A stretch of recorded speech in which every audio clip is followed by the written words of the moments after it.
ले लो। देखिए, ग्राफ खींचने का 3 तरीका है, ठीक है ना। आपको एग्जाम में 2 इक्वेशन देगा, 2 समीकरण देगा, और 2 समीकरण में आपको 3 कंडीशन को फॉलो करना पड़ेगा।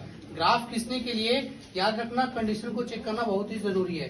सबसे पहले आपको जो है ग्राफ का चेक करने का है। सबसे पहला मान लो कि अगर A1 बटा A2 equal to note B1 बटा B2 इक्वल टू C1 बटा अगर C2 रहेगा, पहला कंडीशन ये रहेगा, ठीक है।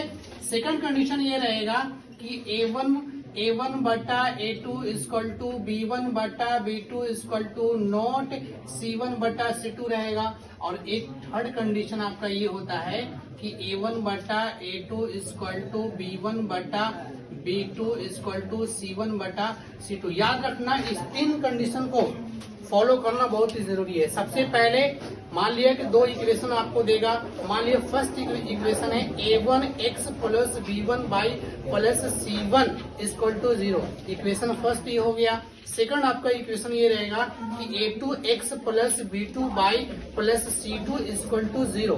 अगर 2 इक्वेशन इस फॉर्म में देता है तो सबसे पहले आपको 3 कंडीशन को फॉलो करना पड़ेगा। पहला कंडीशन ये है कि A1 बटा A2 बराबर B1 बटा B2 इक्वल टू C1 बटा C2 अगर रहेगा तो इसका जो हल होता है ये अपरिमित रूप से अनेक हल होता है। लेकिन इसका ग्राफ की अगर बात करते हैं तो अपरिमित रूप से अनेक हल रहेगा, इसका ग्राफ जो होता है वो समपाती होता है, ठीक है। सेकंड बात करते हैं कि A1 बटा A2 equal to note B1 बटा B2 इक्वल टू C1 बटा C2 अगर इस कंडीशन को फॉलो करता है तो सबसे पहले इसका जो हल होता है ये अद्वितीय हल होता है, और इसका जो ग्राफ होता है ना वो प्रतिच्छेद करता है, ठीक है।